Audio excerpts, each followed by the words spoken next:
What I am, I'm a wheelbilly, and I'm a drug addict, and give me ounces of weed, take school with me. And he'd look at me, he said, son, bring my money back, and that's what I done, Gotta have it at all costs. I'm back and forth, now I'm calling it all off, like Robert Frost. We're not coming from live from an undisclosed location. It's actually pretty disclosed where we are. However, by the time it gets to you, we're gone. Anything like that. I'm definitely gone. Yeah, he's gone. Yeah, with that, well, okay. Feel free to speak openly about it because due to my obligation to this podcast and my guests, I'm not at liberty. You're wanted as we speak. Yeah. Yes, I am. I wanted by the Department of Corrections. They put me in a halfway house and I rolled out. You give them free will. Yeah, and it's all for drugs. And it's, I'm doing somebody else's time to me because they got in trouble and they want to tell somebody, Yeah. And that's what it amounts to. I'm doing 11 years for some other motherfucker that couldn't do 60 days. But now I got locked, I got incarcerated and was on the run. I stay on the run. I was born on the run, I think. I don't know. I've never, the longest I ain't been on the run was about a year of my life. And, since I was 18. I've been on the run all my life. And I think it's the only way I know to live. I've done it so long that that's how I live. Yeah, it becomes a way of life and moving. Yeah. It's the movement and the way you got to move, But you got to be discreet. Yeah, and that's just to stay. That's just to stay alive. Pretty scary. So, you go to school? Yes, I'd get there by lunchtime, and that's all. That way you get counted. That way Mom would know I wasn't there. Last grade I completed was, didn't complete it. It was 7th grade, but it was all highs, incomplete. Everything but conduct. And I passed it because I sleep all the time. Well, it doesn't sound to me like you completed it then, if it was incomplete. It was complete, but I was incomplete. Yeah. When I got my report card, I took it home with my mom. Didn't say anything about your dad. What about him? My dad, he never was really in my life a lot, when he was. But we had a farm, and we raised tobacco and milk cows, typical farmer. Yeah, I can dig it. My dad, he drove truck cross country all the time. He just never did come, he just didn't stay around. Shit, I drank and... You started drinking at 8? Yeah, 7, 8 years old. I was, like I said, I was full-blown alcoholic by I was 7. And I started using drugs, My dad would give me ounces of weed, take school with me. And he'd look at me, he said, son, bring my money back. And that's what I done, Well, most dads be like, here's my tools, make sure you get them back. Yeah. Gave you weed. Yeah. Well, I was 16 years old driving a dump truck on I-75, one of the most dangerous highways in the world. Yeah. That's where I learned to drive. And I worked at Armco Steel for several years. At the age of 16 till I was probably 19, driving a truck. Like from Middletown, Ohio to Newport. You were how old doing that? 16. From the time I was 16 to I was 19. Huh. First time I ever drove a truck, I was probably 13 in Chicago. My dad was drunk, passed out. Mm-hmm. He stepped up out of the seat going down the interstate, and he said, "You better drive." Well, that's what I done too. I had him at the unloading dock the next morning daylight, like I was supposed to be there. 13 years old. So throughout that time driving the truck, did you make any money? Oh yeah, made good money. I made a lot of money in my life, but So what years were these? Like you driving a truck? let me see. Daughter born in '89, so it's been probably 86 to 89, 90. I drove a truck to, drove on that from Armco Steel to Newport there. I'd done that for 3 or 4 years. Armco Steel. The company I drove for was Daryl Fannin and Corky. His dad Corky, and Daryl's got a big name in trucking now, and yeah, he's got that operation out there in Orangeburg. Yeah. I always like to say I got permission to fish in the pond. That's what everybody says around the pond is Daryl Fannin's pond. So I put fish in it. Don't take them all out and use them for bait fish. That's a dick move. But yeah, okay. So he at that time he didn't own a trucking company. He was upcoming. Y'all were I drove the first truck he ever owned. After I moved to Maysville, it just all went. My whole life went downhill. It went, you know. I wish what did that? What brought you? Well, back to the same old routine of what my daddy taught me. You know, bring Bring my money back, boy.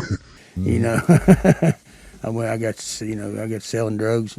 Was he abusive? Was your father abusive? He could be if he's drinking, you know, but he wasn't home a lot. You know, he didn't stay around. My mom pretty much raised us 6 kids. Man. You know, on that, and he made decent money. Yeah, he could make good money. We never wanted for nothing all our life. You know, shit, if I wanted whatever I wanted, I would go get it. You know, one year he told me, well, if you help make houses, you know, cut tobacco, set tobacco, and do all the tobacco, you know, through the whole season, we'll get you a dirt bike for Christmas. Well, I done worked and made my own Christmas present, you know. That's kind of, you know. You did get the dirt bike? Yeah, I got the dirt bike. It's a brand new Elsinore 125. It's 1978. Shit, and I tell you what, I loved it. And I rode that thing. Man. How many stick of tobacco you reckon you cut to get that? Oh, my God. My grandpa raised like 100 acres of tobacco back in, you know.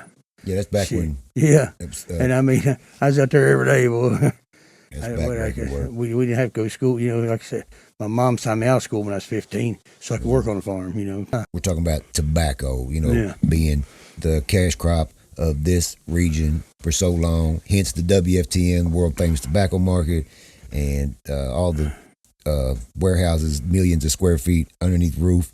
And every year, after a family or an operation or you know. When I was young, we on the farm, when it was time to cut or time to house or time to strip, we came together, not only just family, but neighbors and, you know, like-minded guys. Because, again, like I say, it's hard work, yes, but you could be set for the year. We lived off that. If it wasn't for tobacco, we wouldn't have nothing, you know.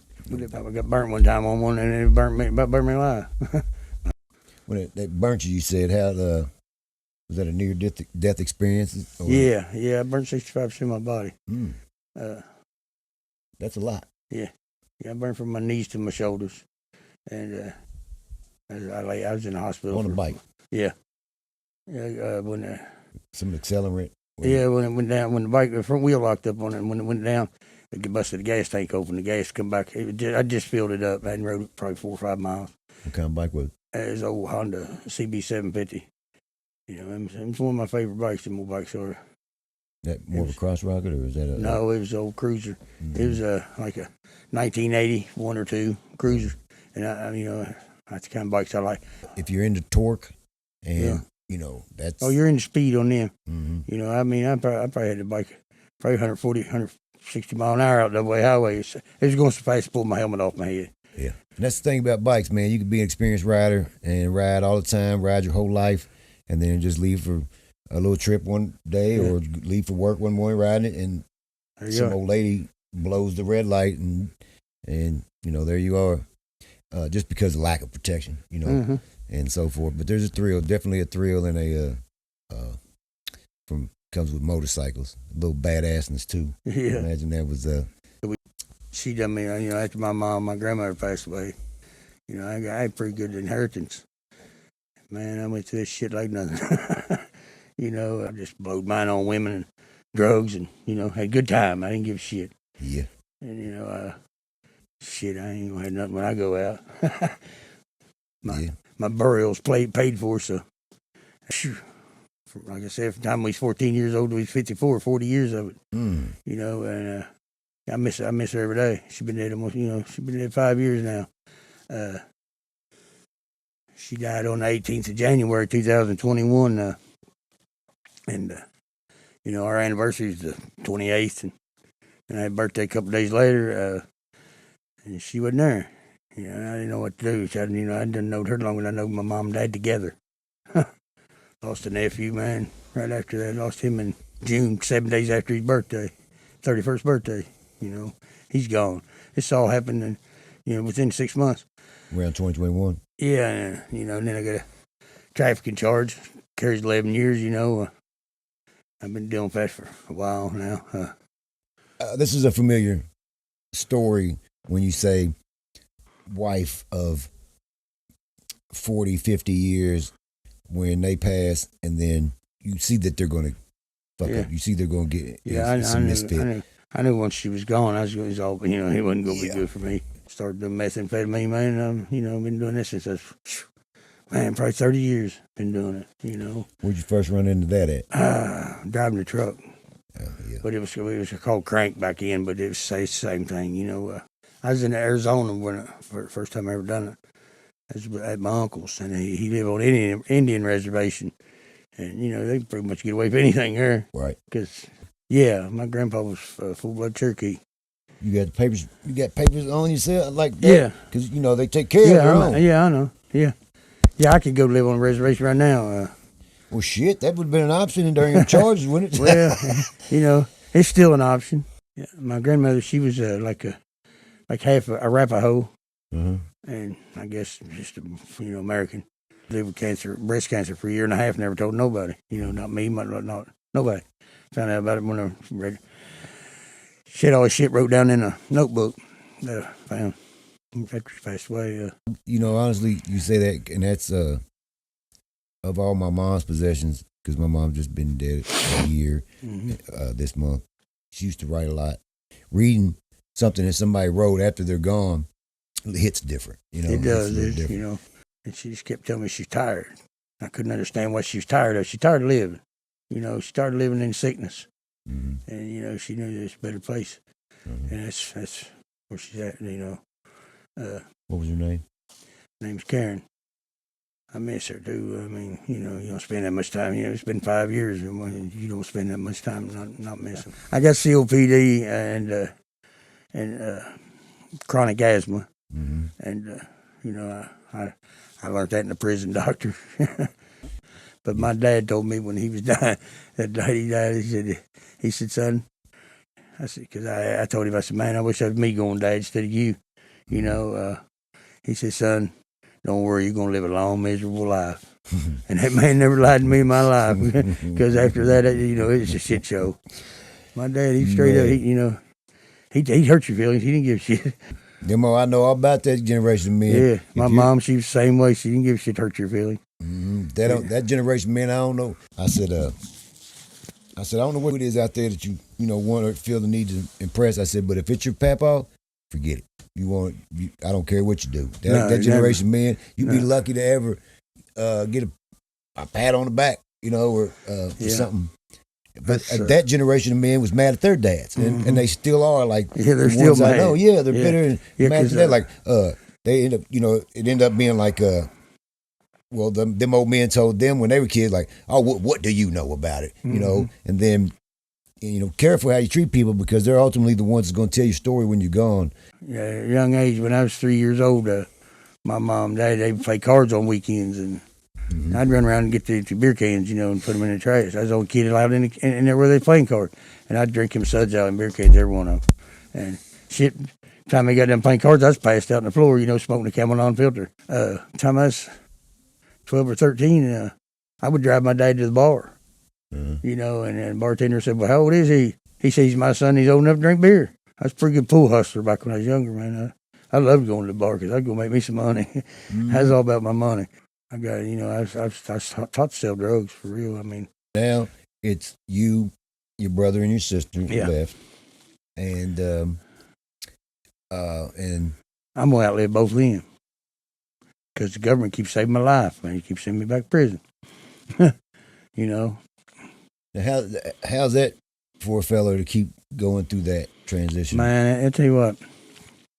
'Cause that's rough. Prison sucks. Hell yeah. But once they get you, they got you, and it just keeps building. You just keep getting more and more and more, Or on the same old number, Yeah, it's, I always thought we was learning all this knowledge, saving all the silver dimes and the case knives, because shit was going to pop off one day and we were going to be the only ones that held the knowledge. Yeah, but now I'm under the impression that it's a different kind of war, and I can't even get my kids to wear pants with pockets, right, or anything. And my everyday carry is pretty ridiculous compared to one of my sons, Yeah, I mean, kids wear their pajamas now, most definitely wear a blanket. I'm like, let's go out there and put a blanket on. Yeah. I'm like, oh, no. I'm carrying and wearing pajamas. Well, maybe, so what if we say, well, that means my kids have it better because they never had to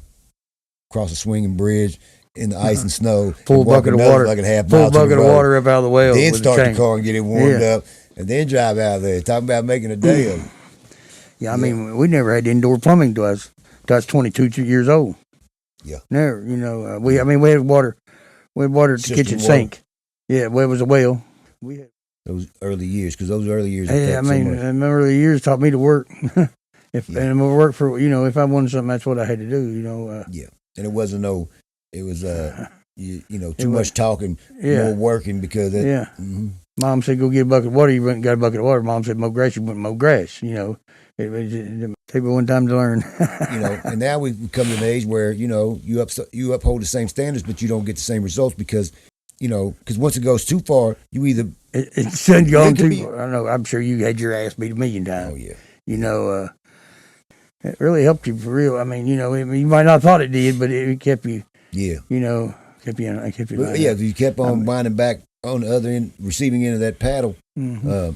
Now that was, Yeah, you knew it. Mm-hmm. And you didn't forget it. Yeah. I mean, it wouldn't take but a lick or two. That's all you needed. Oh my goodness. And straighten you straight out. When I went to OBI, I was in Oneida Baptist Institute. I was 11 going there, and when you bad, you get licks, right? So I got licks in the dorm for that.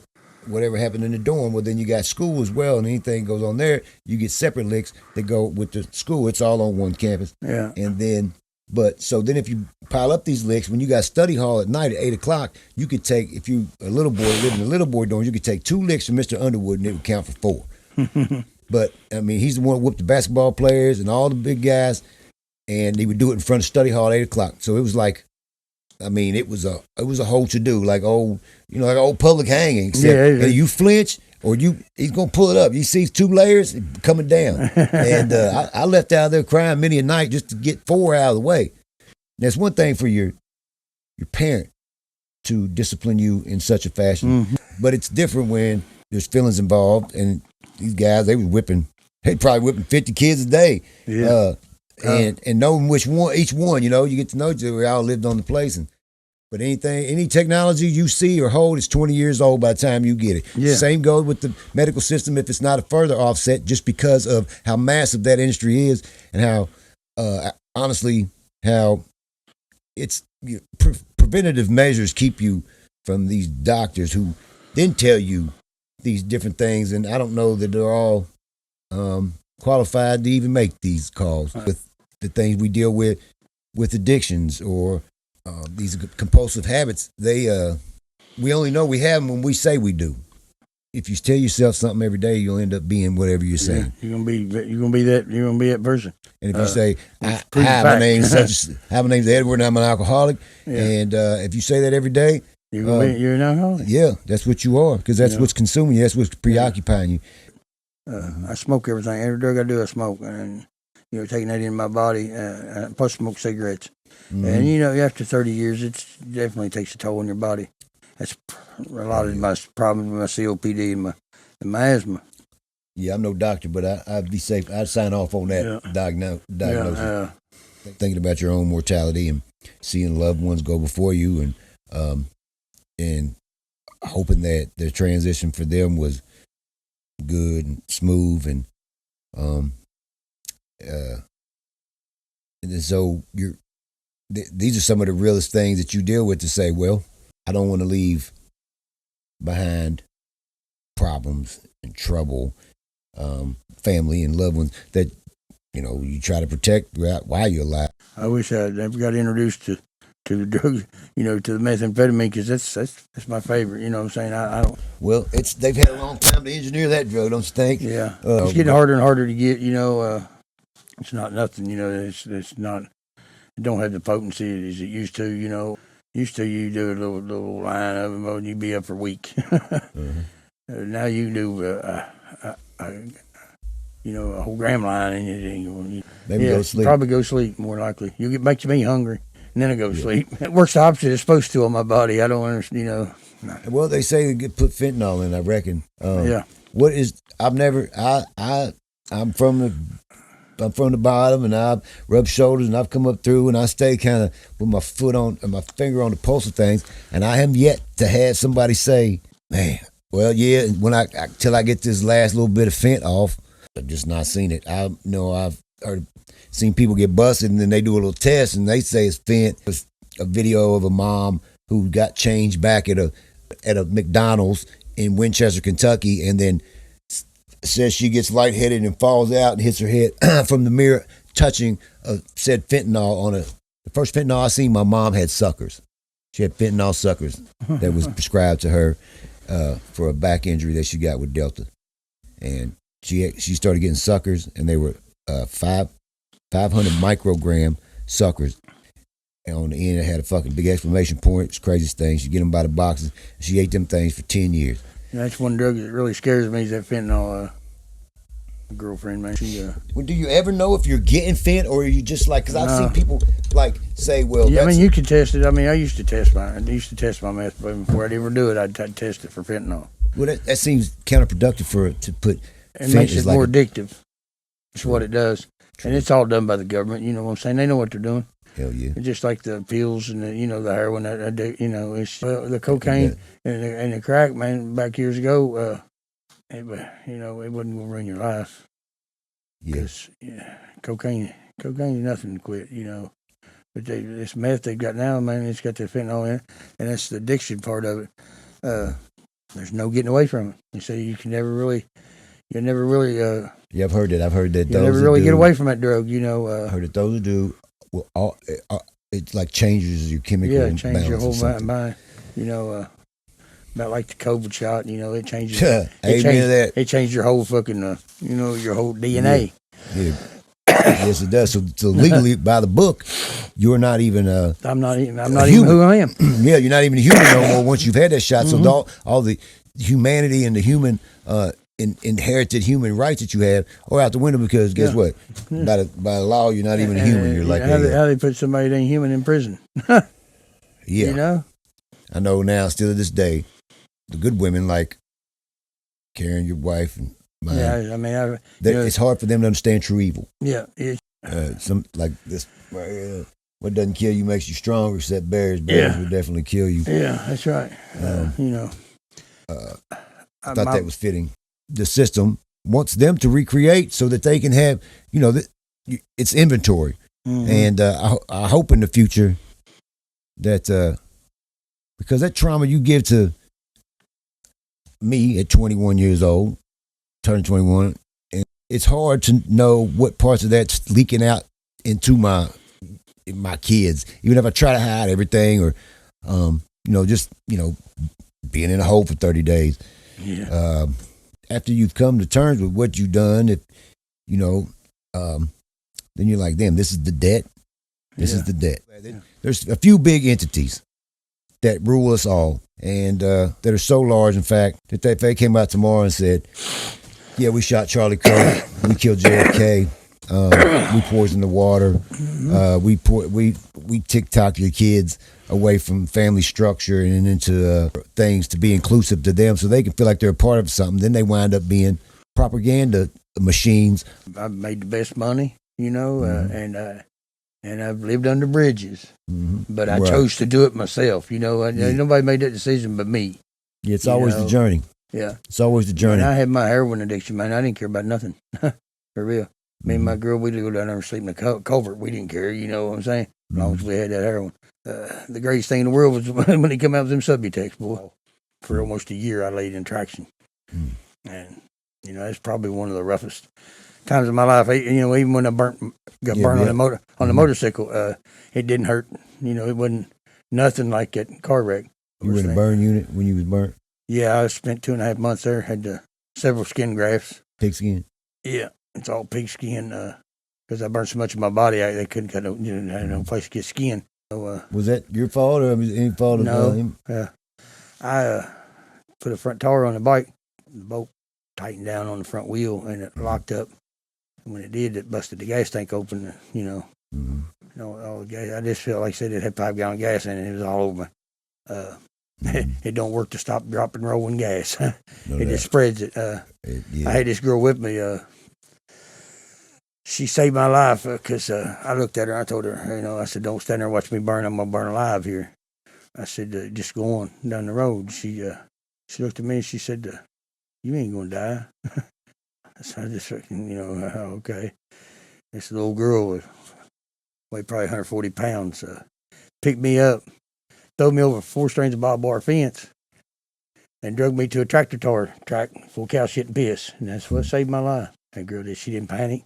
Most girls like her age would have panicked, and I'd have burned alive. But she didn't. She loved me enough to. And that's what she told me. She said, "I love you, and you're not going to die." She burned her shoe square off her feet and didn't even know it. Yeah, saving my life. Shouts out to all the women with that instinct there. And she's she's still my best friend to this day. Mm-hmm. I never have, I can never repay her for what she done for me. I want to live another 50 years myself. I don't care. I'd like to be 109, see what it's like. Yeah, well, your grandma. She was 99 on my mom's side. Mm-hmm. She lived to be 99. My grandpa on my dad's side, he was 103 when he died. He was full-blood Cherokee Indian. They said he might have been, a little, he was a medicine man, what he was. Mm-hmm. I can live around the reservations or whatever because that's what they do. I mean, my grandpa lived on a reservation all his life. Very few kids, people could live the life I've lived. Man, they'll go to prison or they just go to jail, and it won't take that one time. If you're going to be dumb, you got to be tough. Yeah, I told you that's what's going to happen. Mm-hmm. That's consequences for actions. Yeah, that's what my mother told me. She said, son, you're a grown-ass man now. You're in prison. You knew it's where your life was going to lead you, because I've told you and told you and told you, and you wouldn't listen. I've managed to get 15 years since I've been, for drug trafficking in Mason County. That's a long time, and I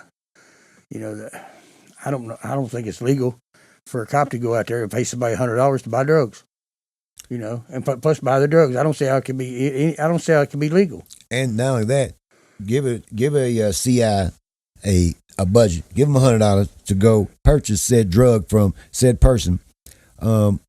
When they do purchase it, and they're supposed to bring it right back to the cop, the weight's off. Yeah, the undercovers are supporting the drug habits of the worst, and the worst are doing whatever they can. If they're going to rob and steal for the money to get the drugs, of course they're going to. They're going to do the same thing. They're going to keep doing it, because they're getting away with it. So I see the argument both ways with, like decriminalizing drugs, and then that. But this thief can go out there and steal your stuff out of your garage, to get drugs, to have the drug dealer incarcerated. Yeah. Like I said, you're doing their time. Because they and that's what they do. They catch somebody, and then they scare them. And you're not in the right clique. Yeah. But you're not in the Catholic clique. Man, they's crooked everywhere. Oh, yeah. Crooks. Yeah, I have a story I haven't told yet. It's all leading up to that. And then, it's all, a small town corruption. There's a book called The Bluegrass Conspiracy that was written about a whole ring of shit going on. But, that's all based on true stories, and it was true. That's what happened. Feel that? That used to happen here, but, it's got soft around here. Yeah, and that's when I say, like, we know it's so cliche that we don't bring in the drugs, right? It's right. The government. And it should be terms in this shit. You should not be able to stay in these positions non-elected. And we're talking about their people. You know what I'm saying? No doubt. Because we don't get it. We don't get to decide who gets that place. We're talking about a regime of people of the likes of Tim Fagan. Agent Tim Fagan was the law in 7 northern Kentucky counties. Now federal agents say he broke the law, taking nearly $100,000 from the Buffalo Trace Narcotics Task Force. This federal indictment says Fagan had unrestricted access to the evidence room and the buy money and embezzled approximately $98,000. Yeah. And how his corruption, as we knew it, ran deep as victims of his. I'm waiting on a letter to see if I want to join a class action against, being wrongfully used. Because just as entrapment goes, if you have a youth and 17, 18 years old on the wrong track, and I get all that, but to say just keep giving them rope because.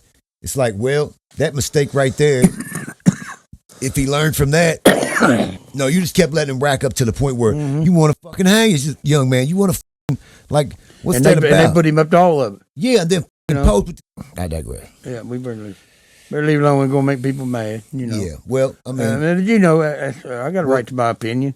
Yes. You know. No doubt. And as of now, we're allowed to have opinions. In the future, it'll say, 33-year-old man arrested today, found in possession of his own opinions. Yeah. Because he had an opinion. Yeah. We don't allow that. Yeah.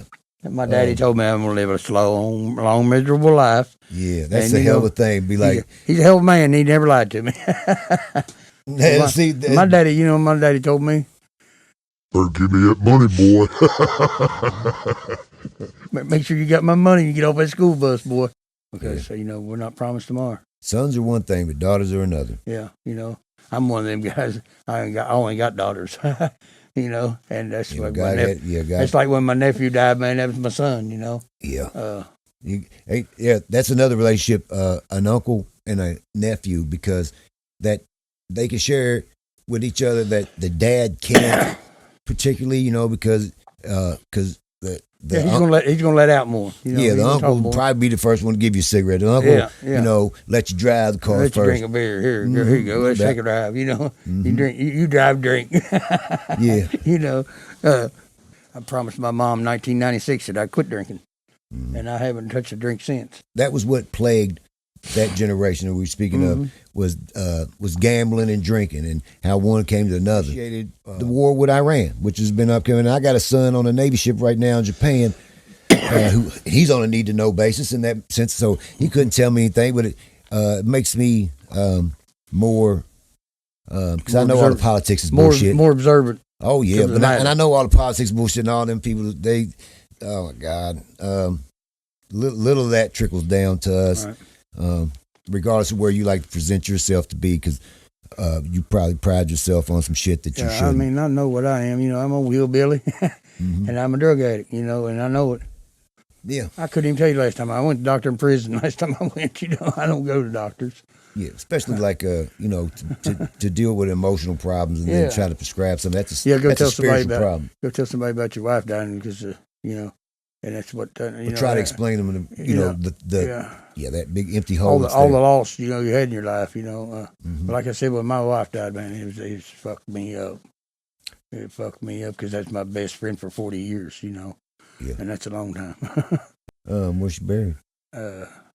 Wedonia. When's the last time you been to her grave? Been a while. About 2 years. I used to go every week, man. All right, well, we're going to wrap this one up. Let's call it the first one. I think we went for about an hour plus. Yeah, we got to know Edward. Yeah, my life ain't over yet. You know. Appreciate you being here. You know, you're here for some of the building episodes here. Kids stay in school and leave the dope alone, man. Yeah, leave the dope alone. Find another high. Yeah. You know, there's other things out there in this world. Where you want to see yourself in 5 years? I want to see myself in 5 years hugging one of my grandkids. His farm was covered with them. It was to become one of the world's richest diamond diamond mines. Acres of diamonds. One time for the slow grind. Me too. Till next time. Fast nickel, slow dimes. 14K be the gold mine. Acres of diamonds and I own mine. Better give me that money, boy. Make sure you got my money and get off that school bus, boy.